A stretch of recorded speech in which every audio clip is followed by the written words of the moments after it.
What's up, guys? It's Ruka here, and Steve and Michael are here with me today. Steve! I'm eating food. Yes. Kisashiburi. Hisashiburi. It's been a while, man. It It's been a while since has. I've been on a vid. The last couple discussion videos and stuff that we've done has just been me and Michael while you've been off going to Japan and doing stuff over there. That's been fun. Yeah, I had a 2-month vacation, essentially. Mhm. Basically, based on timing, when I actually left Japan when I studied abroad, it's like almost the same exact period.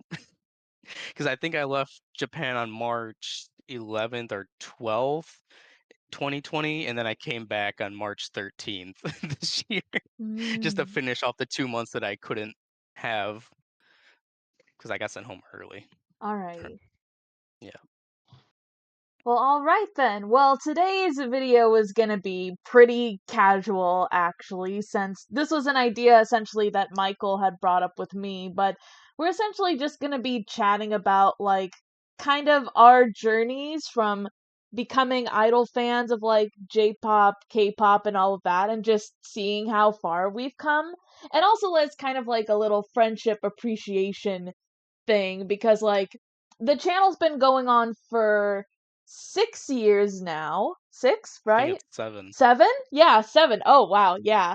7 years now. So, me and Steve, we've known each other for about that amount of time, right? Yep. 7-ish I years? think it was longer because of the Discord server that we were Right, in. right, because of the Discord So it might have been server. 8. Oh, yeah. Yeah. But me and Michael, we've known each other for, like, 14 years now. is that right? Around.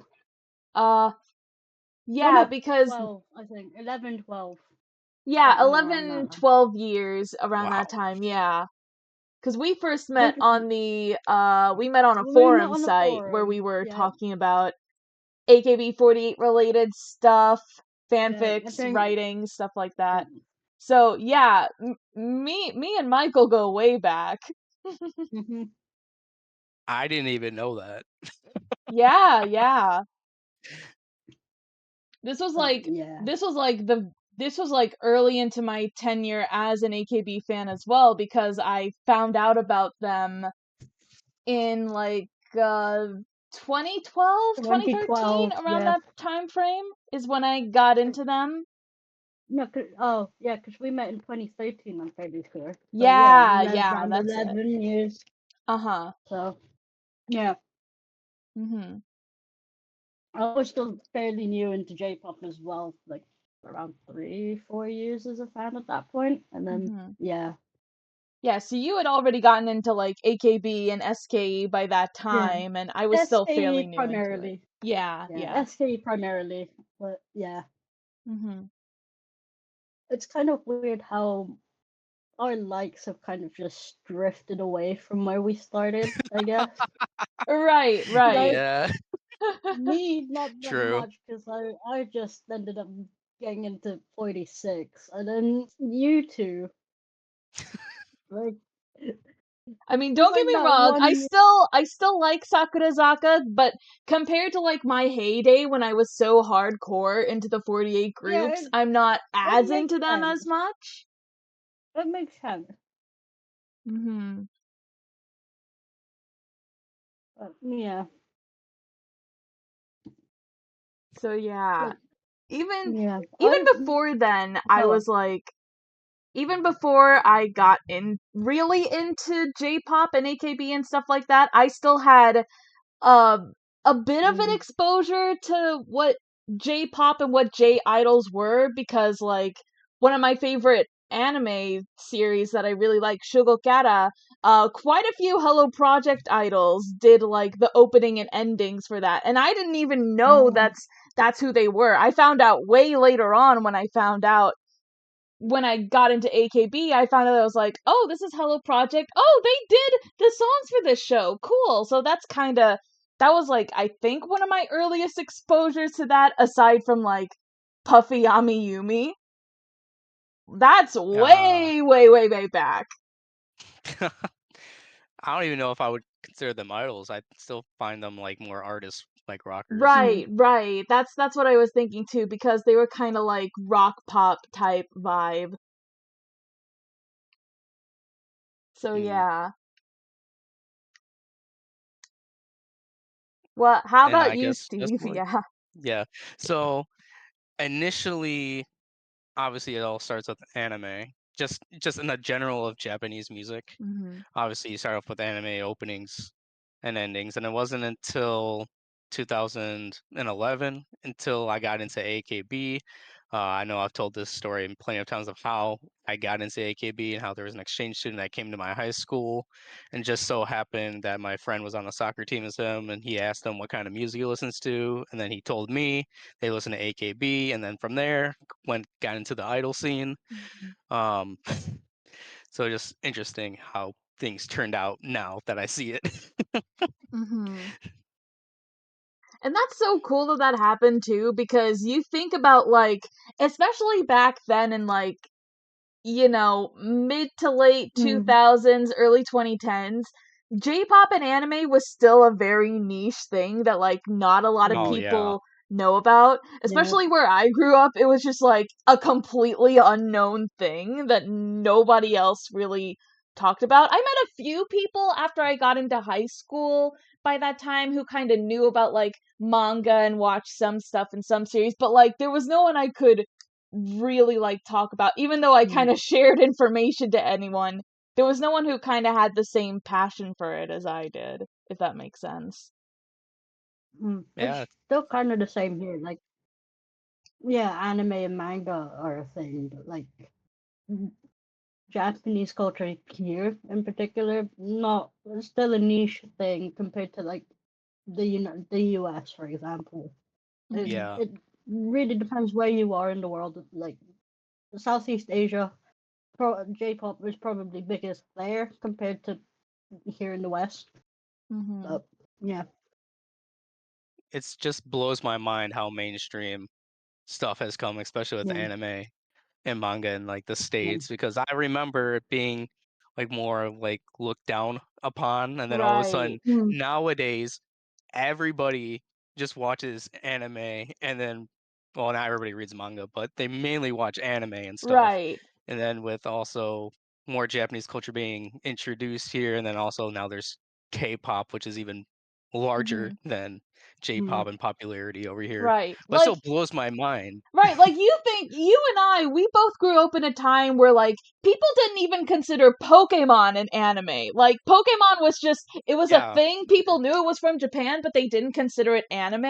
And if you asked when I anyone was if, a like, if kid. they watched anime, one of the main things he'd say is like, "Oh, you mean Dragon Ball? Yeah, I've seen Dragon Ball." It's like that was it. It's like the big names like Dragon Ball, Sailor Moon, Mm, Yu-Gi-Oh. Even Pokemon, then, I don't know Yu-Gi-Oh. if yeah, Yeah, Yu-Gi-Oh. Yu-Gi-Oh was massive. Yu-Gi-Oh Yu-Gi-Oh was was so massive Yu-Gi-Oh back was big. then. massive. Yeah, Uh-huh. And Digimon. Oh yeah, Digimon too. Maybe Digimon, Beyblade as well? yeah, Digimon it was kind of like it didn't I don't think it reached the same type of craze No, as it didn't. Pokemon no, did, it but it didn't, definitely but had it a was still big. following. Yeah, because Plus I you was think one of like those kids when I was younger. yeah. Plus we've also kind of like Mm, we've also been exposed to shows that like very early on even had those early anime inspirations to them. Like Teen Titans, for example, the original Teen Mhm. Titans, Avatar, The yeah. Last Airbender, like oh my gosh. The Boondocks, even though that's more adult themed. Right. People Yeah. sometimes consider that like an anime. Ah, yeah. So yeah, we kind of grew up during that period of time, and then literally seeing like my own brothers, my own flesh and blood family going from like, what is this anime thing? This is so weird, to being like, oh, they casually have like anime figures or little like accessories or stuff based on like Demon Slayer and stuff like that. Like they think it's cool now, which I find that so funny. Which like on the one hand, I get it because I grew up really liking shoujo magical girl romance anime, and they're super into like the shonen action type stuff. So I get it. Tastes be different, genres be different, but still, I just find that so funny that that ended Mm, up happening. Yeah, just seeing like when I went to college, just seeing people just wear random anime merchandise like T-shirts and book bags and stuff. And now with my coworkers that I work with, I'm like, holy crap! Like they talk about anime too. Where they're, Mhm. I had a conversation with a couple, and they're like saying how it's so mainstream now that everybody watches. I'm just like, oh my god, times have changed. Yeah. Even stuff like Vocaloid as well. Like I remember how big of Mm, a deal it was when Hatsune Miku had like her first US concert over here, and when that stage went viral, so many people are going like that they're cheering for a hologram. What is going on here? Like yeah, it's crazy. It's crazy to think. And now we're in an age where like AI has developed to the point where like you can use like exactly. database Yeah. backup of like recording and editing a person's voice to make them say random things, whatever you want. It's like that stuff that's kind of crazy too, cuz like you think something like that's like that's something out of a science fiction movie, but now we're like kind of living in that period of time where that's starting to become a reality for us. That's crazy.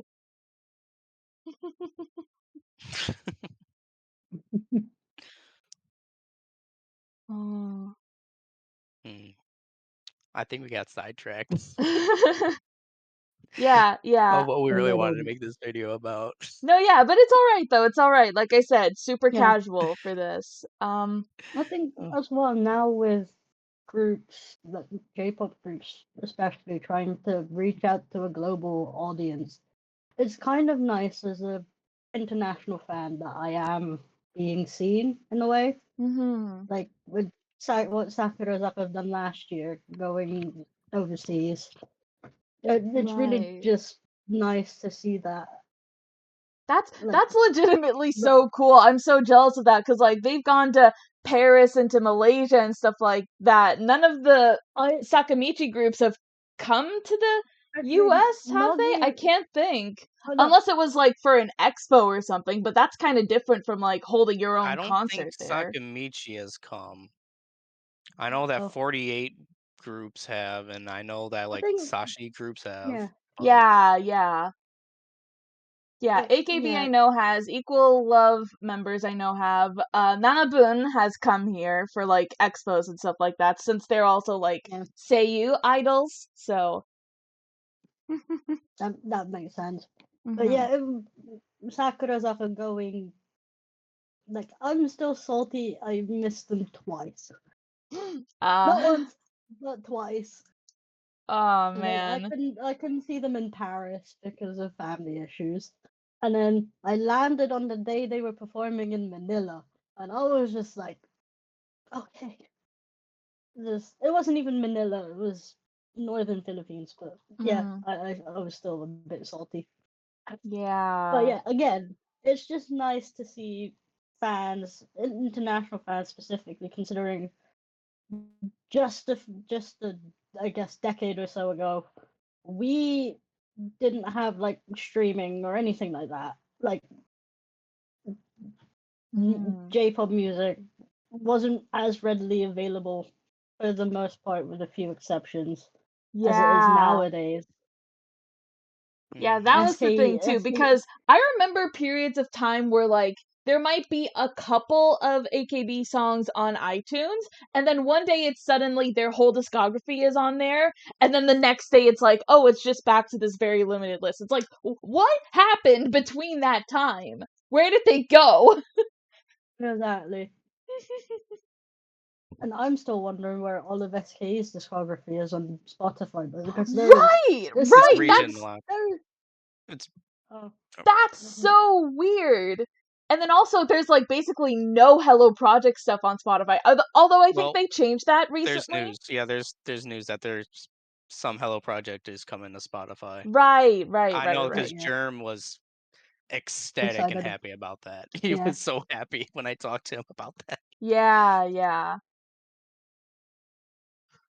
Oh gosh, speaking of Germ as I well, I know he's not here to talk about it, but like I know that Germ is also a huge fan of Idolmaster. Obviously, I've kind of Yes. fallen off of the more recent stuff. I've been meaning to check out the Shiny Colors anime though, so like some of the recent iterations of Idolmaster I'm not super familiar with, but like I also remember like one of the first things I saw on YouTube when I was like looking at a bunch of anime stuff was like I remember seeing older footage of like the older Idolmaster games, and then this was around the time when like the Idolmaster 2 game was in development. They announced the first TV anime for the Idolmaster, and then it got a PS3 port, so I bought a copy of it and imported it. So I just have a copy of it on my shelf over there. Ah, man, I haven't I played it in forever, but just like it's so nostalgic for me. I'm just happy that more like as a specifically Sakurazaka fan, more people are able to see the members, like even if it's online. Like Hmm. I've I've done online meet and greets since they started doing it in 2020, and like the number of mutuals that I have who have gone for the first time and shared their experiences with me, it's heartwarming to see, and the surprise the members have as well when you say you're from X, Y, and Z. Like I- I've met most of the current Sakurazaka members at this point. Like, and they were all so happy, and it just my heart just melted at that point. Like every time, Hmm. without fail. And it's No, I just mean like, that's understandable. I mean, I know that feeling. It's very same thing happens with yeah, Chica idols as well. mm, When you if you're able to go and see them live, and especially if you're a foreigner, they might be a yeah, little hesitant exactly. and scared at first because they don't know if you can speak Japanese. Hmm. Um, but if you do at least can speak a little bit, they like Mm, open up a bunch and they get very excited and happy that you were able to come and see them. So I've had plenty of experiences like that. Where it just mm, like melts my heart seeing how we've made at least a little bit a small connection, yeah, at least. yeah. Hmm. Yeah, that I mean that's awesome for you. Obviously, I haven't gotten to experience that myself with like meet and greets or fan calls or anything, but that's something I would love to if I ever get the chance in the future get to experience that. Just cuz getting to share that little moment with your Oshi, for example, is just like that's such a special moment for both of you. So, oh, I want to experience that so much. It's crazy to think that like indirectly Cherry from Artemis kind of knows who I am. Oh yeah, through Misaki, right? Right. Through Misaki was the first because I recorded the video Oh, message and she showed it to her. And then another friend that I have on the Blood Plum server, Sydney, she talked to her and mentioned I didn't record a message then, but she just told her like, I have this friend who's a fan of you and she loves you very much. And it's just I'm just like, oh my gosh. It still baffles my mind that she saw that video message and she called me cute. So yeah, it's hopefully, one. the Artemis girlies actually they held their first day of their Seoul concert, and they're gonna be starting touring in Japan and the U.S. and Latin America later. Unfortunately, I won't be able to go. Oh, All the girlies are touring right now. Artemis is getting ready to tour. Chu is currently did two shows in Los Angeles and San Francisco. Lucemble announced theirs. I'm not going to be able to go for them just because time wise and location wise it's not good. But hopefully someday I would love to meet the Luna girlies in some capacity. one day, one day, One every day. day. Didn't Jim Kencher announce another US tour? Yeah, they did, but I'm not going to be able to go to that either. Again, timing wise, location wise, it's not gonna work, but it's okay. I still have like the memories and such from the last time I got to see them 2 years ago. That was awesome. So, but yeah, again, if I get to do something like that, or on a further level now, actually be able to like talk to the members and like meet them in a Exactly. certain capacity would be that's like my next big goal. I achieved my first one with going to see Dreamcatcher live, and now my next goal is like actually getting to talk to any of the members of Dreamcatcher or Luna in some capacity is what I hope to do next. I hope you're able to Yeah, do it, Thank Ruka. you. same. Mhm. Because there's no other feeling than just having the knowledge that your bias Orochi has noticed you in some capacity. It's a feeling that I can't really describe, to be honest. Yeah. It's a weird feeling, like, but yeah, it's Right, because I'm it's just like happy you're kind of so that used to like observing this person through like a screen or something, so it kind of feels like you're on two separate worlds.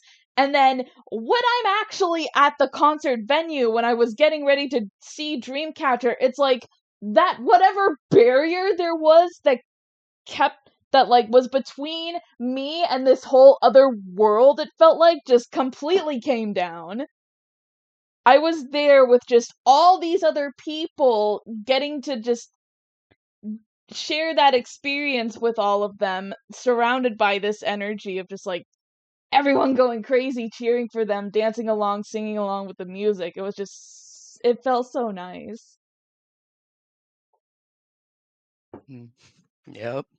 And then going back to that, like the idols remembering you, it it's like such a good feeling. Like if you meet a bunch of idols, yeah. go to Japan and see their lives, you go get checkies with them, and then a couple years later you go back and then they still remember who you are. Mm, It just warms your heart mm-hmm. when that happens 'cause it's just so funny. Mm-hmm. Because that's what happened with Nari from now in Mary Muse. Mm, Let's see, was there others? I think there were other members as well, but mm-hmm. that's like the one big one that I remember. Mm-hmm. Other than my group, no BSJ project and stuff. Right. But And now you're like you're wanting to become staff as well to actually work with these idols. So like yeah, so that's I can talk about that a little sure, go ahead. because during my 2-month vacation, I'll just call it vacation that I had this year. I actually volunteered work because can't legally work. I was working with BSJ Project at their theater and whatnot, and then I also helped Derek out as well for Kosame's graduation live. So it was just a very nice experience getting to see like more of like the background and how stuff works as staff. So essentially for BSJ Project, whenever the fans would come in, there were times where I would just, get their money, write their name down, who they're coming to see, depending on if there was another idol or other group that was performing at their theater at the time. But most of the time, it was just them, the group. Um, you know, Comping with anybody that bought a drink. Then I was the one taking checkies, so that was interesting seeing that side. Just seeing all the fans be happy when interacting. It's just a completely different experience, and I'm so grateful and thankful for uh, Takuya-san and all the other members. Mm-hmm. And then even with Derek, I'm so grateful for him letting me be somewhat staff with Mm-hmm. him for Kosame's live, and just getting to meet Kosame and Miho for the first time actually in person. It was such a great experience getting to talk to them. It's so funny because Derek interacts with a lot of people, so he sometimes doesn't remember faces, and then it also doesn't help, that I grew out my hair since the last Right. time he saw me, and I had a beard and everything, so he didn't even recognize me at first. So it was nice getting to talk and meet with him, and then also getting because Hanako-san was performing at Kosame's grad live, and also she performed at BSJ Theaters for Takuya-san's birthday, and then had a live after the next day. So it was nice being like a little bit of staff interacting with her. Mhm. And then for like after Kosame's grad live, he treated me and the two other like staff members that he had with Kosame, Miho. Then there was another idol group that went out, and we all had some shabu shabu Mm. together, just interacting with each other. It's a nice experience, just seeing how kind of casual it was. That's really cool. And it's just funny because one of the other staff members that was helping, he didn't really know any Japanese. So when we sat at the same table and we were talking to either Kosame, Miho, or the other idols, like I was helping him Mm. communicate, just kind of like being like a translator of sorts, just helping communicate. So it's just so weird how it's come from me being in his shoes for not really be able to communicate and having other people need to help them communicate, and now Mm. I'm the one kind of like helping. Mm-hmm. It just blows my mind. Right, right.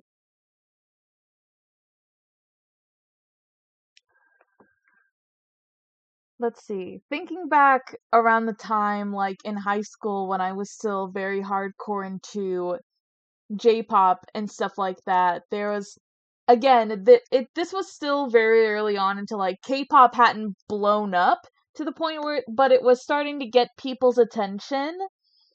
Like, obviously this was around the time when Gangnam Style came out, so like that was a big deter in that. But like at the same time, I was also exposed to a couple different groups. Mainly I realized there were a lot of SM groups that I really got into during that time. Like Girls' Generation is the big one, obviously, because everyone kind of knows who they are. And then later, I like, think it was because SM. Oh, go on. go ahead. I was gonna say it was probably because SM was the big company at the time, whereas now there's like so many companies with so many big groups. It's like it Hmm. gets kind of gets too crowded, I guess, and they're all trying to like you know get to that global audience in a way, and not all of them can get big, really. Yeah, And yeah. I think, Yeah, that's like but yeah, obviously the carry on. scene is a little bit different with J-pop where there's the mainstream side and then there's the underground like indie side where like they're not really vouching to like get big anywhere. They're just performing at like local theaters and stuff like that. But with K-pop it's literally like oh it's super competitive. So like all the companies are trying to like vouch and push for their members and obviously some are going to fall by the wayside for like the smaller, more indie companies and stuff like that. So yeah, yeah, I get that. And yeah, especially nowadays with like the big three or the big four, whatever which you want to call it, Hybe, SM, JYP, and YG are like the big four. They have the most well known groups, older groups especially. So like yeah, I get that. But yeah, I remember Girls' Generation, and then I believe it was through a friend that you had, Michael, that you introduced me to, who got me into FX. Like you and I were in like I don't even remember like where we were chatting at, but like there was someone that we had met that I think either you knew or we were just meeting at the same time who was a friend. She was a fan of FX, so she kind of introduced me to FX and I got into them. And then I you think I and I, remember that. Yeah. yeah, yeah, yeah. And then you and I kind of getting into Red Velvet around the same time because I was still like getting into their music, but I think you were more of a fan than I was in terms of like knowing a little bit Mm. more about the members. Because you were a Wendy fan. I was. Yeah, I still am, but No, I'm yeah, just a no, me casual. too, me too, I get that. Wendy is super cool. This is gonna Yes. be random side tangent, by the way, but a couple weeks ago when I was like dog sitting for my aunt, I usually have the TV on to something like Nickelodeon, so like it has something on so the dog can watch, and like you hear about how like if you have a TV or a radio on, the people's voices kind of helps like calm a dog down because they kind of hear the sounds of like you think it's like a person there. I don't know if you ever heard that. Anyway, I had it on and it played Trolls World Tour, the movie, which I don't know if you know about that, but Red Velvet is in that. Red Velvet were a group of sparkly K-pop trolls, and they were dancing to Russian roulette at one point. Like, that is literally something that happened. That, I find that so funny. And then, semi-related, but I remember there wasn't any K-pop in any of either of the Sing movies, Sing 1 or Sing 2, but in Sing 1 there was a group of like little red pandas who were dancing to J-pop, like they danced to Ninjari Bamban at one point. So like that was actually kind of crazy to see that. It actually did kind of surprise me because like I figured after the second movie came out, K-pop had gotten to a point where it was more popular. I thought they would have included a K-pop song there, but they didn't. So that kind of surprised me. So yeah, anyways, but yeah, by that point I was like casually listening to a couple groups. I knew of Twice as well. I think by that late high school, early college type. And then like after getting into college is when I discovered Dreamcatcher. It was still very early into their time as a group as well, because the most recent thing that I had seen from them was Fly High. It was like a month or so after that had come out. So I was kind of early on into the not as early on as like those who've been following since Mink's era, because like those are the real ones. But yeah, like getting to see Dreamcatcher's growth early on, even as just a casual fan, and then slowly turning into a more of a hardcore fan, especially after Deja Vu, is kind of crazy to think. Like, things could have gone in a totally different direction if it wasn't for certain factors. Also, 2018, we also had Produce 48, which I'm sure was crazy from us coming from we being more hardcore AKB fans and then seeing them kind of enter into the world of K-pop. I can only imagine what it was for like just K-pop main stands who were getting into that and seeing these AKB girls come in like who are these? Who are they? What is going on here? It's like who are they? yeah, exactly. Like you just see And all it's these kind of Japanese girls come in as like what is happening? it's like it's kind of the same for us as like as you said, mainly J-pop fans, like coming in for our oshis and then seeing a whole bunch of Korean girls that we don't recognize. It's kind of like I guess a cult. I wouldn't say a culture Culture shock, but shock. it's like kind of yeah, kind of. It's kind of like you. It's kind of like you can see the difference between Michael, how I think your mic is cutting out for us. Yeah, it is. idols.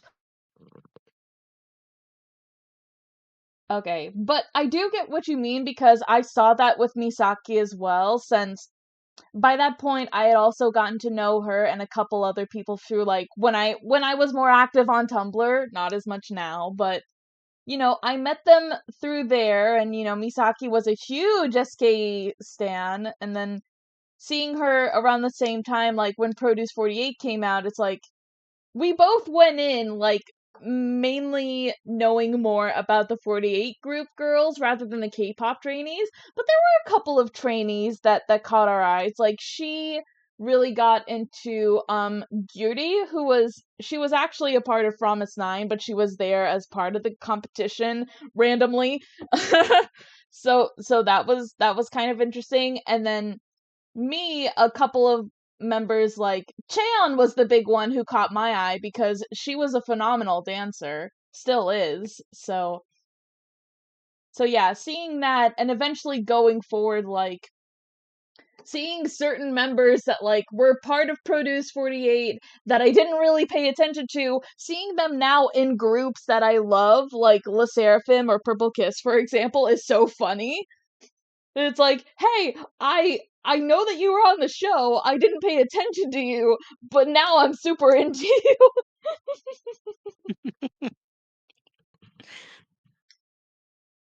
Like, oh my gosh, I literally I just remembered that Alexa was there, and now Alexa is like doing solo stuff, and her stuff is super cool. She's performed in the US a couple times, so Mike dropped out. yeah, I guess so. Hopefully he'll be back.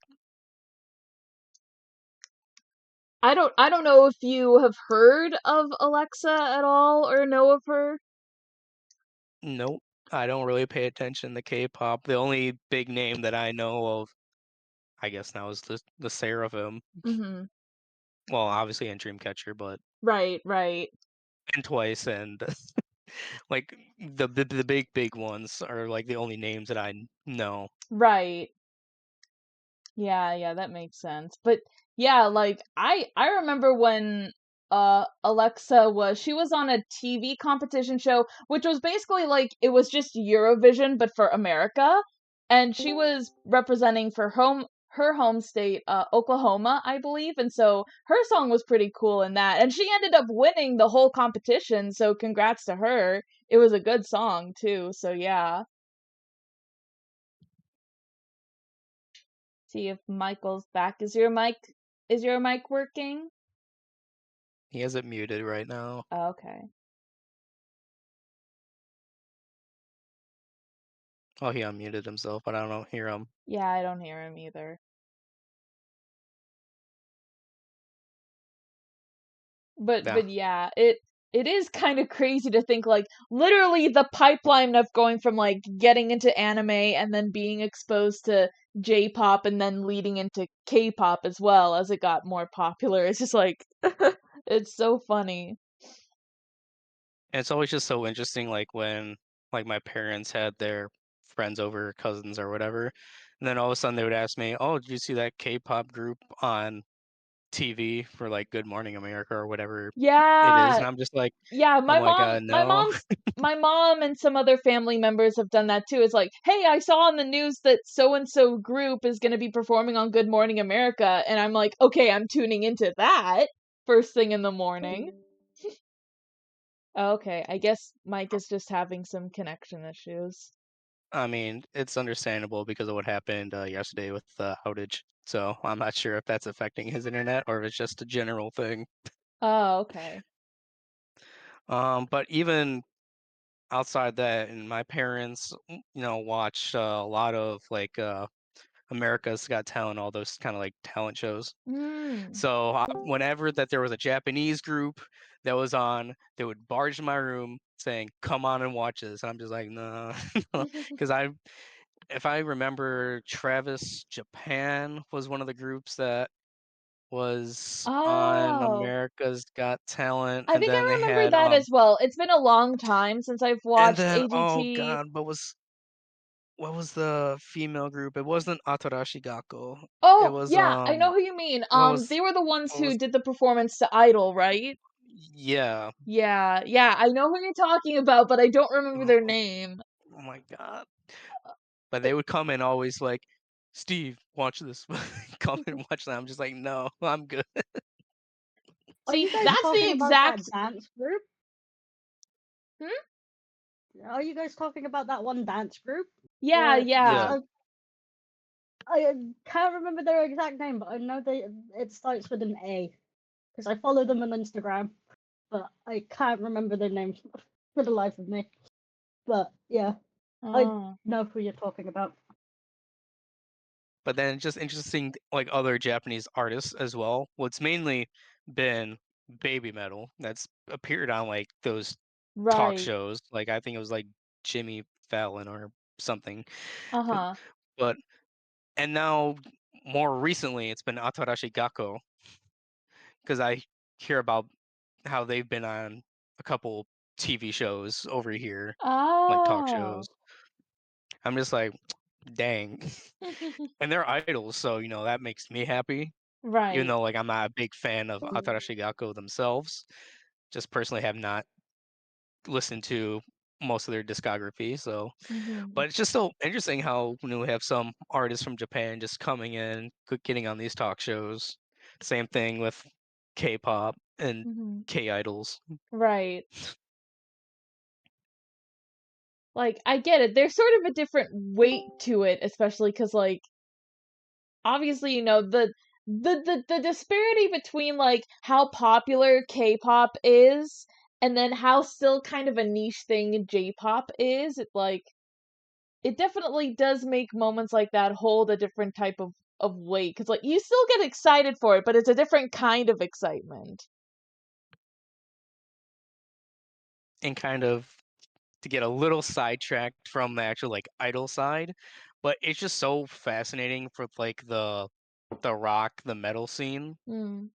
how how much popular that like Japanese rock, Japanese metal, especially like on the female side of with the Mm. female bands, just seeing how massively popular they are compared to what we make now, like with the bands that are of today, because everybody listens to like the older bands, but nobody really listens to any of like the newer bands from the US or from the UK or anything like that. It's now mainly people listen to the Japanese rock and metal scene, No, and also yeah. now getting more Literally into the literally like Korean side as my well. parents grew up listening to like the hair bands and stuff like that, really old school rock, and then I have a couple friends who are super into like the like 2000 scene, like the emo rock and stuff like that. And I was kind of into that too, but like not as much. But I remember listening to Fall Out Boy. We had like an album for Fall Out Boy, one or two of them, I think. Either way,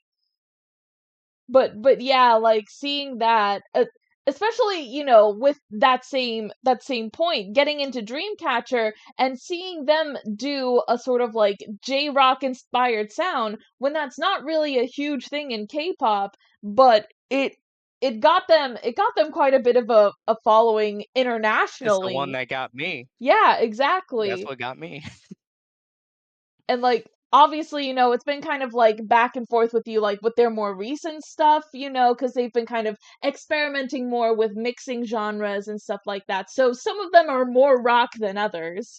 I don't know if you've heard their recent song that came out, Justice. No, no, I still have to listen to that EP. I was gonna try to listen to it before, but then no, I woke uh up then and you messaged me, so okay, I didn't okay. get a chance to listen to that. But I've caught up to everything else that Dreamcatcher has done, except for Hmm. the new EP that they released. Gotcha. And I do have to say, like, it's the Japanese songs to me are just still better because they have those more rockish Right. elements compared to their Korean. Not saying that their Korean songs are bad in any way; they're still good. Hmm. It's just that there's nothing. It's just not on the same par to me as with No, I get their it. more I get rockish it. And Japanese songs. like I hope that eventually the girls will get to like re-sign with a Japanese label or something to put out more Japanese music, cuz it has been a while. Like the last release that they did for Japan was with Eclipse, and I loved that. So like hopefully, but it's up to them. So yeah. Yeah, but like even sorry to continue with the rock kind of side, Mm, but mm. even it's been interesting seeing like how much that has blown up even more on the female. I listen to more of the female rock. I'm trying to get more into like the male Mhm. rock side, although I am a fan of like Flow, Aquatines, and all those like bigger bands. But just saying how much that the Japanese female rock and metal scene has exploded over just the past couple years. because obviously, there's the big three of what we call them, because there's always the big three, just Mhm. like in manga and anime. We have the big three of the Japanese female scene: Bandmaid, Love Bites, and Nemophila. Mm. Those are the big three, but then there's also the bands that came before them that are still kind of popular, like Bright Ear and Mary's Blood and all that. But and Aldius. But it's just interesting to see how many more female bands have been showing up the past couple of years because of the popularity that it's grown.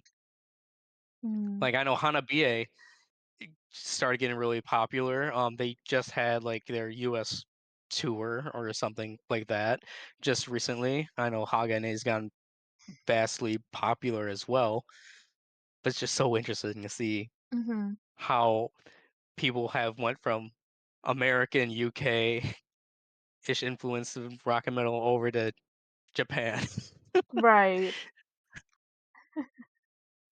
Even on the male side as well, from what I've heard, Mhm. because they're more classic. Like it's more of like the classic rock metal vibes. Mhm. But yeah, sorry to get off on that side tangent No, there. no, that's okay. That's okay. Oh. Right. In that same venture, like at this point I'm kind of like okay, so on the one hand with Bandori as well, it's like I definitely listen to more bands from that franchise than others, but like I'm still a huge fan of Roselia, Morphonica as well, just the fact that like there's a violinist in this rock band is super cool. And then their more recent stuff with mainly promoting Michael and Abe Musica as well. I've been so excited for the Abe Musica anime to come out because I've just loved their vibes. So yeah. It really is crazy to see like kind of the growth of how popular stuff like that has gotten over the years and kind of comparing that to when we were younger and first getting into that sort of stuff. So like yeah. I And mean, no, go on, Ruka. You were about to say something. yeah, and now we got this YouTube channel where we're at like a little over 300 subscribers on both channels as well. The reaction channel got 300 subscribers recently as well, and then getting to do my retrospective video on Luna and their storytelling through their music. First of all, I'm so grateful to everyone who has watched that and given their comments on that because it's so cool to see that something I worked on in a style that like we don't usually do for these videos. It's not something we usually put a lot of time into doing, but I did for that because I really wanted to talk about their storytelling and how that's kind of evolved over the years, and I'm so glad that people enjoyed that. So thank you so much for that. Yeah, I've seen the comments because I get the emails whenever somebody comments on your Mhm. videos, and I'm like, oh, I wonder what the comment was for this video, and I'm watching and seeing how so many people were very appreciative of Mhm. you putting in all your hard work making that video. Mm, thank you. Anyways, you were But saying. yeah, so I was just trying to say like it's so interesting just seeing like because this is more of like a retrospective video, Mm, like on how from we were back in the day to now. It's just so interesting to see like the kind of like I guess eras that I've been through mm, for these past, let's see, if I'm not counting like the like anime kind of like song wise for J-pop and stuff from 2011 to now, so the past 13 years, mhm, uh 13, 14 years. It's just so interesting to seeing like there's definitely I could see like where a new era has started mhm, in my time, starting off with AKB and the 48 groups, and then because I was mainly an AKB fan, well, obviously I was more of a fan of kind of like SKE with AKB, but then seeing how I was branched into the Sakamichi side, going to the 46 when I was disappointed with AKB, which seems to be a trend Mm. of how discovering new stuff, and then no going from 48, 46 to getting like more disappointed with AKB, seeing like, oh, I need to branch out to more more idols, then starting going into the more underground scene. I would say that was from, geez, 2018, 2017, 2018, I guess all the way until 2023, I would have to say. Now I'm kind of like starting off a new era now because me wanting to be staff, just trying to think of like more of a staff mentality while still trying to be an idol fan. Just seeing like these different eras in my Mhm. life of being an idol fan is just crazy. And now just like I've started to try to get more into Korean music, although it's mainly stuff from like dramas and stuff when I if I hear a nice song. Mhm. And then now just getting into Dreamcatcher and Rolling Quartz because I know that you recommended them. Mhm. Um, but it's just so interesting. And then obviously when I was in college, that's when I decided is ironically from baby metal when I discovered Bandmade because I don't really listen to baby metal at all. But I was like, oh, I need to try something new. So a Bandmade video and the recommended, checked it out, and then that started a whole rabbit hole in itself, getting into the female rock and metal scene. But it's just so interesting to see these, what I say, eras. Do you have, what are like your examples for like your era that you see in yourself, Ruka? Oh, okay. So again, definitely starting from like coming from the anime and J-pop scene of when I was into stuff like that and kind of getting that early exposure to like stuff like Puffy Amiyumi or Hello Project for the animes that they worked on and stuff like that.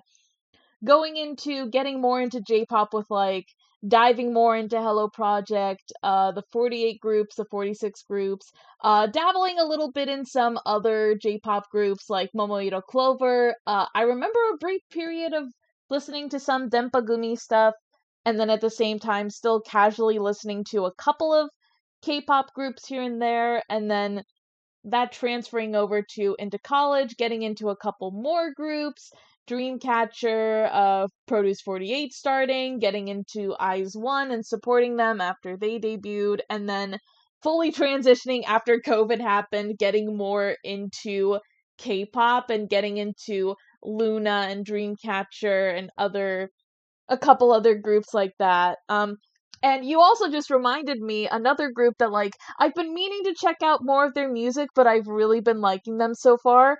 Have you heard of a band called QWER? I actually just saw that name for the first time yesterday when I was trying to look up reaction videos. I don't know what they do, but I saw the name for the first time yesterday. Yeah, yeah. So they are a band actually. So like the girls play instruments and their stuff is like really cute, really bubbly, like pop rock and stuff like that. And so they're also gamers, which is why the name QWER, Nah. it's a league reference. And get this, this is a super interesting connection to all of us, most of us anyway. The singer for the group, Shion, she used to be in NMB. Oh yeah, wasn't she the like the? Because I remember NMB had like a couple, I think, Korean members. I think up to this point, I know that they had one. Was that? Is she the one that I'm Yeah, thinking Lee of? Xian. Wow. Yeah, yeah. So now she's in this band now, which is super cool to see. And again, I like their stuff so far, so I'm hoping to I want to look more into their stuff. I did recently check out they did have a collab with League of Legends for Anima Power. Like it was just a cute little short song slash video stuff like that. The character skins don't really have anything to do with them. It was just a cute little song that they did, but yeah. I'll have to link you some of their stuff later once we finish here, but yeah.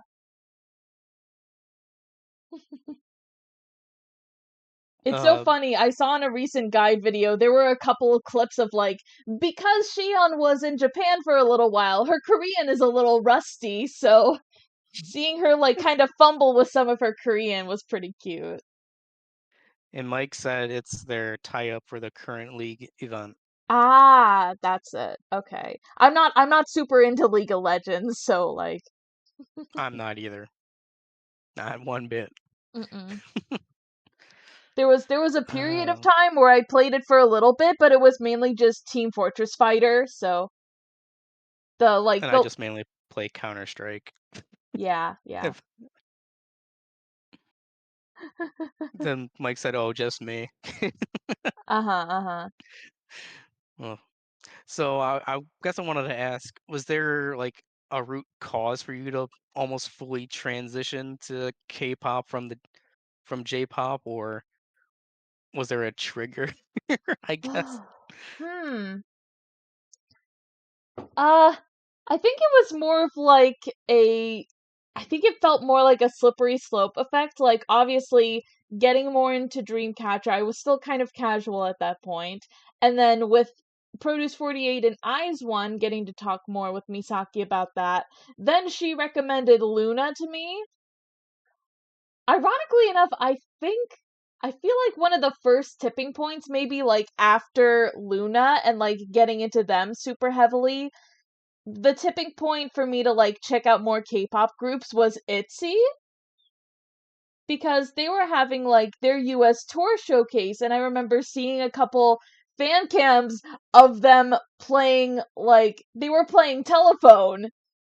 And so, like, there was this one clip that I remember seeing that made me laugh so hard, of the hint being La La Land and Chaeryeong trying to convey it to Ryujin, and she was struggling so hard that by the time she got it, she turned to the audience and just pointed at her and went, "Stupid." Chaeyoung is so funny, and that was also the thing too. I kind of already knew about ITZY because Chaeyoung and Cheon, who is in Eyes One, are sisters. So I kind of like knew about them through that. Oh, So really? yeah, yeah, yeah. Actually, it's funny because the two of them look so similar that people like mistake them for twins, but they're actually a year apart. And so when they've done like dance challenges together, and they recently did a dance challenge for Cheon's like new song "Don't," there was like the way that they were doing the choreo of them like overlapping with each other. I legitimately lost track of who was who. I legitimately could not tell them apart. They look so similar. But yeah, both of them are amazing dancers. So I think that was also the tipping point as well, getting more into ITZY as well. All right. I would like to hear more from Mike's side if he's able, if his mic Yeah. is working again, because I'd like to ask him these same questions as well. Well, then again, he's always been like the Sakamichi. I guess Mhm. him more into the more of the just other J-pop artists. Uh, Okay, okay. okay, Mike. I mean, I can talk about it because I remember when we used to like chat and stuff through the forum site, him being like, even before like the two earliest pairings that he like was super into was obviously like Furuyanagi but also Mayuki. I remember him being such a Mayuki stan, so but yeah.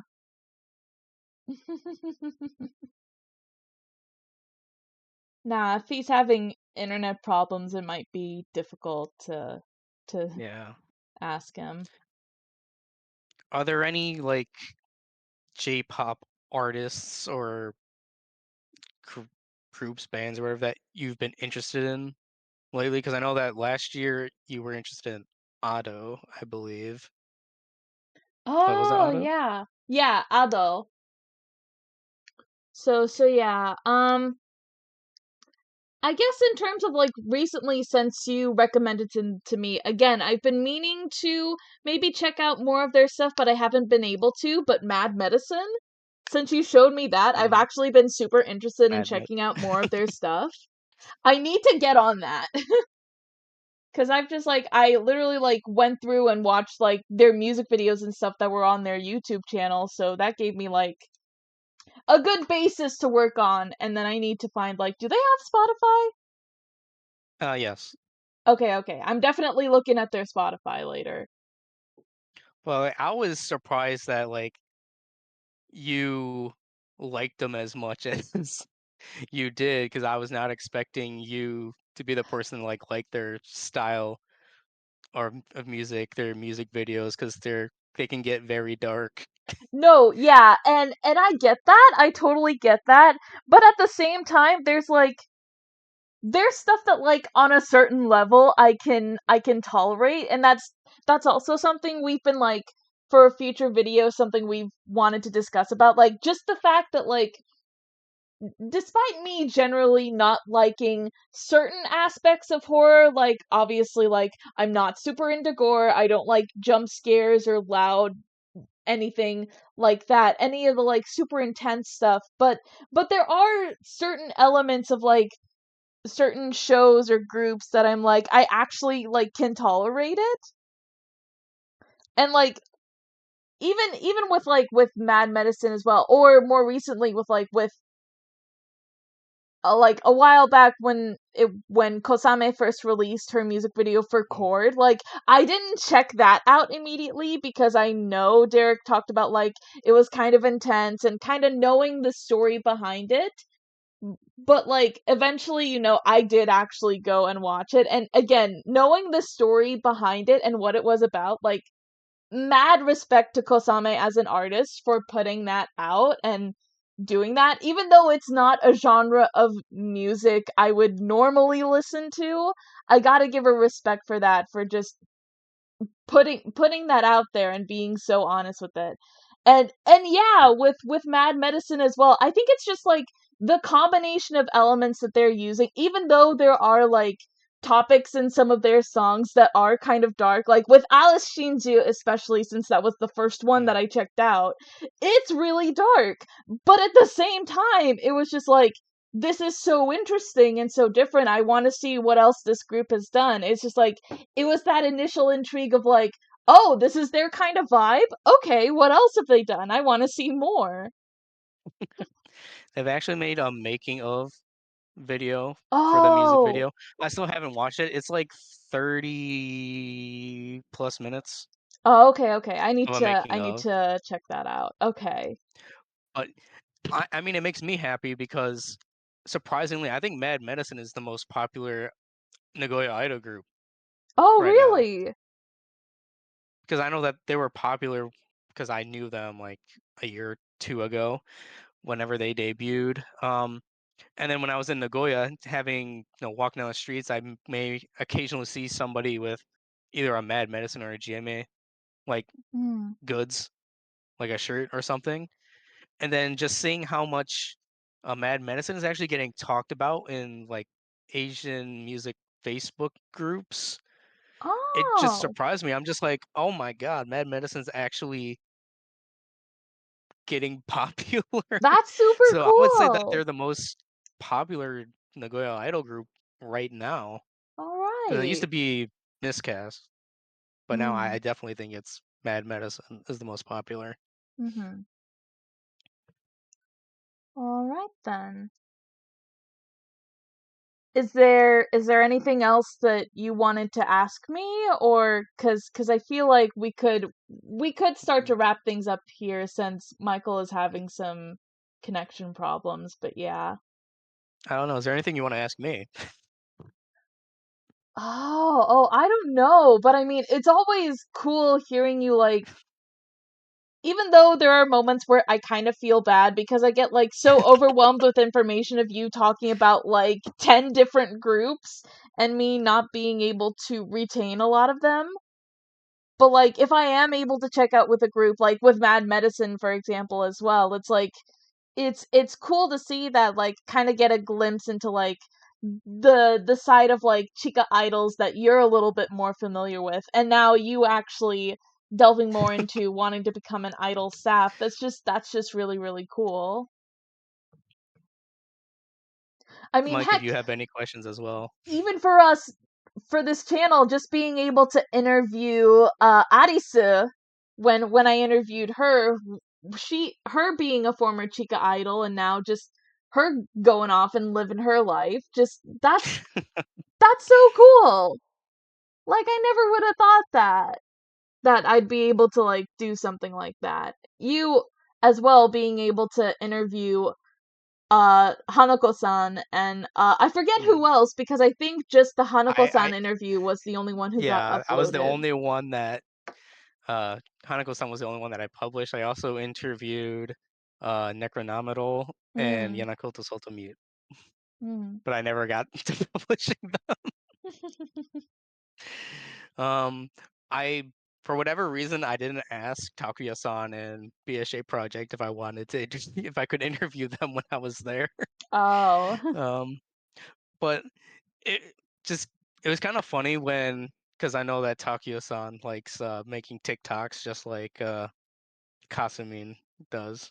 Mm. But it was just so funny just seeing how I had to make a TikTok with him about Hanako-san because we were in the car and he was asking me questions and Hanako-san got brought up and then just seeing how he posted that and then Hanako-san posted on her Instagram story like a screenshot of that. Um, Very interesting. And Mhm. then Mike actually asked a question. Yeah. Was there a feeling that you wanted to be staff? And if so, when did you realize that that was what you wanted to do? Ooh, that is a great question, Mike. So there definitely was a moment. Um, it was while I was studying abroad, more or less, that I came to the realization that I wanted to be staff. It was kind of gradual, me just wanting, well, me, because I want Nagoya idols to be more popular. So there was that feeling in me that I want to show them off to the world, although that's kind of been put aside for the time being a little bit now because life.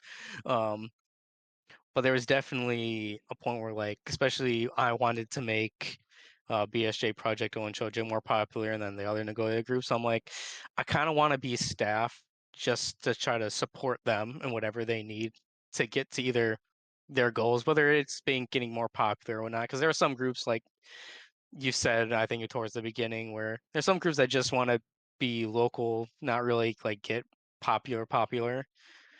Um, and then I guess that it has transitioned to also bands as well.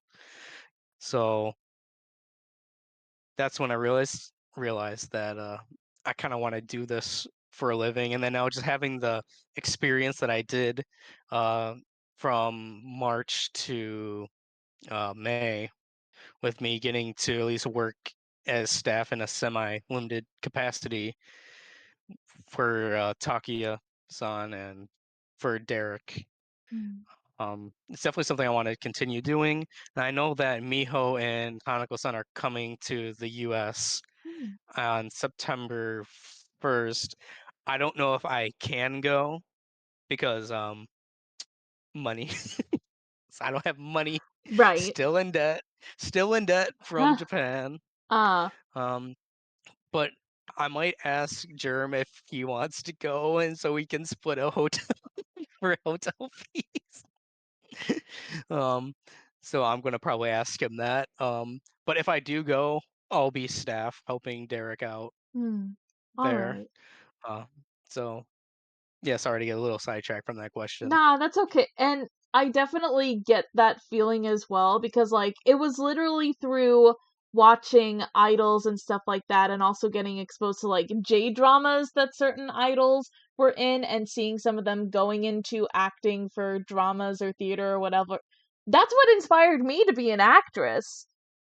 Cause like prior to that, it's like, I loved singing and stuff like that, but so like I had prior dreams of like being a singer and maybe doing other stuff on the side. Like, I had a dream of wanting to be a baker at one point, own my own sweet shop, or getting into animation and stuff like that, or being a mangaka or whatever. It's like kind of stuff like that until it eventually landed on I want to go into acting. I like being on stage, performing, putting on a character, getting to sing here and there for like musicals and stuff like that I did in high school. So yeah, that kind of got the ball rolling for that as well.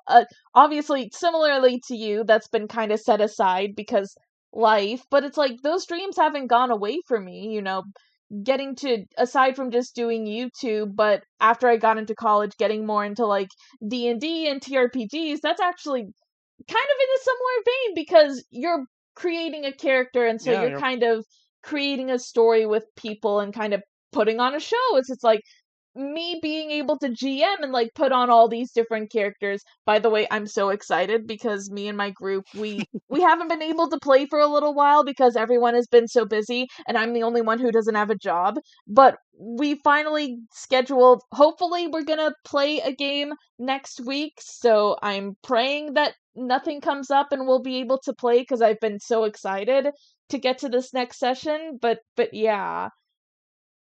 So yeah, that kind of ambition of like wanting to go into acting and seeing where that could take me, it's like that really hasn't changed.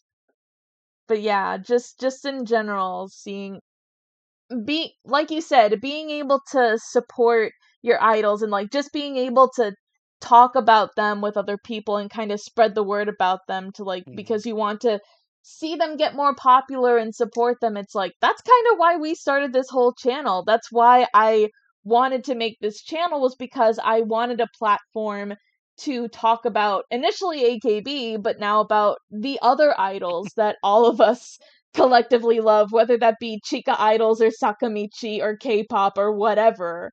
Being able to do that has just been so fun. So I'm again so appreciative of just how far we've come as fans and friends and now just content creators making videos like this to discuss the idols that we love. That's been so fun.